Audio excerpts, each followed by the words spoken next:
Hello बच्चों तथा सम्मानित साथियों जो मेरा वीडियो या लेक्चर सुन रहे हैं, वीडियो देख रहे हैं, सभी का मैं स्वागत करता हूं। आइए प्यारे बच्चों, आज का जो ये लेक्चर 9 पर हम चर्चा करेंगे। लेक्चर 9 पर चर्चा करूंगा। लेक्चर 8 में हम परमाणु के विविध ऊर्जा स्तर का मौलिक कंसेप्ट फॉर क्लास 12 के लिए, जेईई मेंस के लिए, मेडिकल के लिए भली बात समझाए हैं और आप हमसे कमेंट भी किए हैं, लाइक भी किए हैं। जो समस्या थी आपने हमसे क्लियर किया। प्यारे बच्चों, शब्द को पकड़िए और शब्द आपको जिस दिन पकड़ लेगा उस दिन कंपटीशन क्वालिफाई करने में कोई प्रॉब्लम नहीं होगी। आइए, परमाणु के जो विविध ऊर्जा स्तर है, discrete energy level of atom है, उससे संबंधित कुछ इंपॉर्टेंट डेफिनेशन, परिभाषा पर चर्चा करते हैं। इसके पहले बेटा, परिभाषा बताने से पहले, यह जो हाइड्रोजन परमाणु का विविध, यह किसका बेटा? हाइड्रोजन परमाणु का, हाइड्रोजन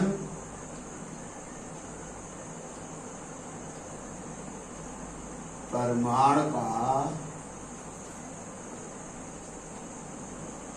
ऊर्जा स्तर आरेख, इसको बना लीजिए। आपसे हम निवेदन किए थे कि पारे का परमाणु जो प्रायोगिक एनर्जी लेवल है वो, और हाइड्रोजन परमाणु आप जानते सबसे छोटा एटम होता है। अब ये इसका एनर्जी लेवल कम से कम 4 n बराबर 4 तक तैयार रहना चाहिए। और मुझे विश्वास है जो मेरा वीडियो देख रहे हैं उनको याद है।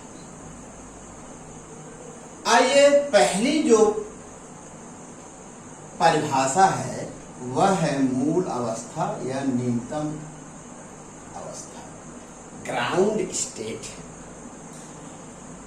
इसकी जो परिभाषा है बहुत ज्यादा आपको घबराने की आवश्यकता नहीं है, क्लियर कट आपको सीखना है। ये परिभाषा है, यह जो मूल अवस्था जो होती है, ग्राउंड स्टेट, परमाणु की एक सामान्य अवस्था होती है। इस अवस्था में परमाणु के नाभिक और इलेक्ट्रॉनों के बीच की जो पोटेंशियल एनर्जी होती है न्यूनतम होती है। क्या होती है बेटा? पोटेंशियल एनर्जी क्या होती है? न्यूनतम होती है। हो गया। दूसरी और देखिए, मिनिमम होती है। दूसरी कि यह जो मूल अवस्था होती है, इस अवस्था में जो परमाणु का इलेक्ट्रॉन है वह पहली कक्षा में अर्थात n बराबर 1 में रहता है और इस अवस्था में न्यूनतम ऊर्जा से चक्का लगाता है। किस अवस्था से? न्यूनतम ऊर्जा से वो क्या करता है? चक्का लगाता है। अर्थात ग्राउंड एनर्जी या माने ग्राउंड स्टेट ऑलवेज स्टार्ट होगा n बराबर 1। आपको अच्छी तरह से ये क्लियर हो गया। ये नाभिक की समीप की कक्षा होती है, इस कक्षा में इलेक्ट्रॉन, ये मौलिक अंदर तक जाएंगे तो समझ में आएगा। वैसे तो शब्द पकड़ कर रट लीजिए, कोई मतलब नहीं है।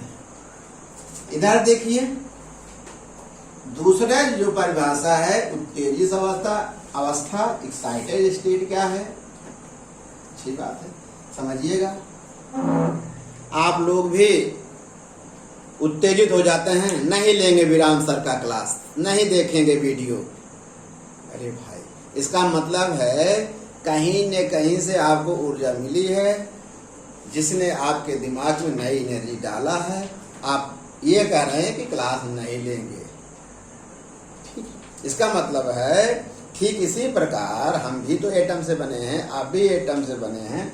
यही चीज यहाँ भी है। जब परमाणु को बाहर से उपयुक्त ऊर्जा मिलती है, वह न्यूनतम ऊर्जा स्तर को छोड़कर कहाँ चला जाता है?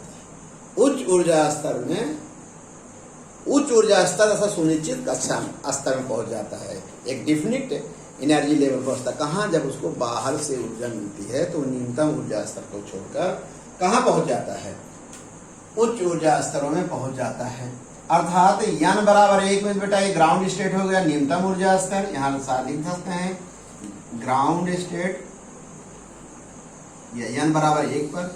इसके अलावा ये तो न्यूनतम ऊर्जा स्तर हुआ, और अधिकतम ऊर्जा स्तर क्या होगा? n बराबर इन्फिनिटी में 0। जैसे हाइड्रोजन परमाणु की जो न्यूनतम ऊर्जा होगी वह होगी इतनी -13.6 इलेक्ट्रॉन वोल्ट।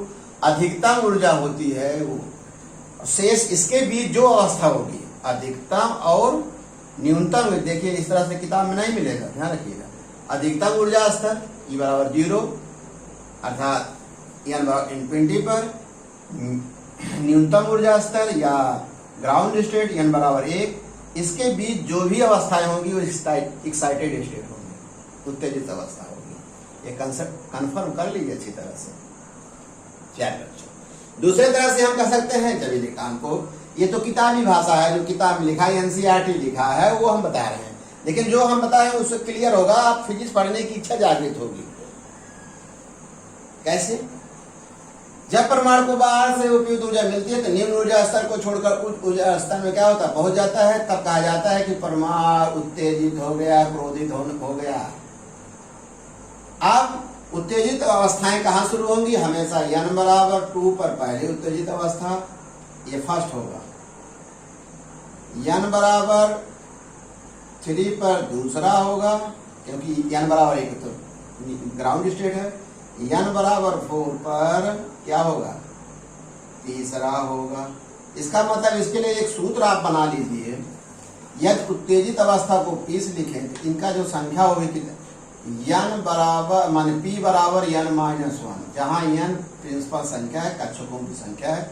जैसे सपोज डेट n बराबर 4, 1 2 3 माने 3 मुख्य क्वांटम संख्या, माने n बराबर 4 ले लिए तो कितने ऊर्जा स्तर होंगे? 3। जैसे n बराबर 4 अगर दे दिया एग्जाम में, दे दिया कंडीशन दे दिया कि मुख्य क्वांटम संख्या n बराबर 4 के लिए ना उत्तेजित अवस्थाएं कितनी होंगी, तो आप 4 - 1 3 गिन लो बेटा। 1 2 3 उत्तेजित अवस्था होगी 1 2 3। कोई कमजोर से कमजोर लड़का होगा, चाहे मेरे चैनल को पहली बार ही क्यों नहीं देख रहा, उसको फिजिक्स ऐसा लगेगा कि ये तो बहुत सिंपल टॉपिक पढ़ा रहे हैं सर, किताब में तो ऐसा नहीं लिखा है। एनसीईआरटी बहुत गोल लिखा है, नो डाउट, वो हमारा सिलेबस है। इधर देखिए, क्लियर हो गया बेटा। अब उत्तेजित माने इधर देखिए संक्रमण क्या होगा, ट्रांजिशन क्या है, जरा ये देख लीजिएगा भाई। परमाणु को एक ऊर्जा स्तर से दूसरे ऊर्जा स्तर में जाना संक्रमण कहलाएगा। अब जाए कैसे, उसको बाहर से ऊर्जा मिल रही वो एक अलग बात है, एक ऊर्जा स्तर से दूसरी ऊर्जा में ट्रांजिशन कहलाता है संक्रमण। ये भी क्लियर हो गया। अब उत्तेजन ऊर्जा क्या है देखें, एक्साइटेशन एनर्जी क्या है, माने किसी भी परमाणु को निम्नतम ऊर्जा स्तर से किसी उच्च ऊर्जा स्तर में जाने के लिए जितनी आवश्यक ऊर्जा होती है, जितनी ऊर्जा आपको चाहिए। फॉर एग्जाम्पल हम ये कहें कि आपको नीट क्वालिफाई करना है, यूपी बोर्ड को टॉप करना है या किसी बोर्ड को टॉप करना है, इसका मतलब अभी आप मेरे साथ ग्राउंड स्टेट में हैं।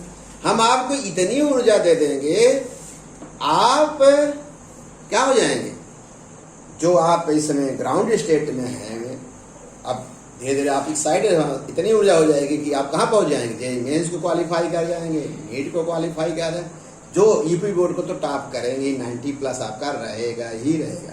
एक चीज़ और बता दें, क्रमबद्ध ज्ञान को क्रमबद्धता रहनी चाहिए, मेरा कोई वीडियो छूटना नहीं चाहिए। और 3 दिन में कोई ऐसा जादूगरी नहीं होगा 3 दिन में टॉप कर दीजिए, 5 दिन में टॉप कर दीजिए, कोई कंसेप्ट नहीं बेटा। आइए जल्दी से इस पर ये हो गया बेटा। उत्तेजन विभव क्या है, एक्साइटेशन पोटेंशियल क्या है, वह न्यूनतम कहते नहीं, वह न्यूनतम त्वरक विभव एक्सीलरेटेड पोटेंशियल, जो इलेक्ट्रॉन को इतनी ऊर्जा देगी, क्या कर दे, वह किसी परमाणु को क्या कर सके, उत्तेजित कर सके, माने वह न्यूनतम त्वरक विभव जो इलेक्ट्रॉन को इतनी ऊर्जा दे कि वह इलेक्ट्रॉन किसी को क्या कर सके, उत्तेजित कर सके। कभी कभी हम लोग दोस्तों में, आप लोग दोस्तों में एंजॉय करते हो, अरे कैसे देखो कैसे कह दिया, कौशल सेठ कैसे कह दिए भाई उनको, अब गुस्से आपस में एक दूसरे क्या कहते हैं, आप लोग लोकल लैंग्वेज कहते हैं, अरे भाई उनको क्या ये बहका दिया और वो गुस्सा आ गया। आप बहकाए न तो विनोद गुस्साता नहीं, इसका क्या मतलब हुआ, कौशल ने विनोद को ऊर्जा दिया और गुस्सा कर नीरज यादव को 2 लाफा लगा दिया। समझे मेरी बात नहीं? अब आइए ये समझा दें, आयनित अवस्था यह है, आयोनाइजेशन पोटेंशियल। आयोनाइज स्टेट क्या है, जब परमाणु को इतनी ऊर्जा दे प्राप्त हो जाए, बाहर से इतनी ऊर्जा प्राप्त हो जाए कि वह परमाणु का उस परमाणु का इलेक्ट्रॉन, कोई इलेक्ट्रॉन परमाणु को छोड़कर कहाँ चला जाए, परमाणु की ऑर्बिट को छोड़ दे, तब कहा जाता है उसकी कक्षा को क्या कर दे, छोड़ दे, जाइए मैं नहीं पढ़ूंगा, अब विराम से सर से पढ़ूंगा। तो इसका मतलब क्या है, इतनी ऊर्जा उसको मिल जाए कि क्या हो जाए, परमाणु का कोई भी इलेक्ट्रॉन अपनी कक्षा को छोड़कर कहाँ चला जाए, निकल जाए, बाहर चला जाए, तब कहा जाता है, बहुत सरल भाषा में बता रहे हैं कि वो माने परमाणु क्या हो गया, आयनित हो गया। आयनन ऊर्जा क्या है, आयनन ऊर्जा वह ऊर्जा होती है जो कोई इलेक्ट्रॉन प्राप्त करके कहाँ चला जाए, नाभिक को छोड़कर कहाँ चला जाए, पलायित हो जाए, ये क्या होगा, आयनन ऊर्जा। आयनन विभव क्या है, यही समझ लीजिए, वह न्यूनतम त्वरक विभव, न्यूनतम जो इलेक्ट्रॉन किसी इलेक्ट्रॉन को इतनी ऊर्जा दे कि वह क्या करे, परमाणु को आयनित कर दे, आयनित कर सके, वह न्यूनतम त्वरक विभव, जिससे कोई इलेक्ट्रॉन इतनी ऊर्जा प्राप्त कर लेता है। आप बताइए, आइए बताइए, मैं आपको बता देता हूँ। क्यों, पीछे से मारो, हम हैं आपके साथ, जैसे हम कहते हैं तुम पढ़ो हम तुम्हारे साथ है, तुम जेईई मेंस निकालोगे, इसका मतलब आपको हम न्यूनतम पोटेंशियल दे रहे हैं, त्वरक विभव दे रहे हैं, जिसके कारण आप क्या कर रहे हैं, जिस प्रकार 5-5 लड़के जेईई मेंस में निकाले विदाउट एनी एक्स्ट्रा एनर्जी, सिर्फ क्लास लेकर, मेरी क्लास लेकर निकाले हैं। इसका मतलब क्या है, कहते नहीं हम इतनी, वह न्यूनतम त्वरक विभव जो जिससे इलेक्ट्रॉन इतनी ऊर्जा प्राप्त कर लेता है कि क्या करता है, अन्य परमाणु को क्या करता है, आयनित करता है। मनीष कुमार गुप्ता कहता है कि किसी की चैनल देखने का सोचें, सिर्फ विराम सर को देखिए, आपकी समस्या सॉल्व हो जाएगी। क्यों, विराम सर कंसेप्ट बताते हैं, उसकी शब्दों की व्याख्या करते हैं, उसके अंदर जाने का प्रयास करते हैं।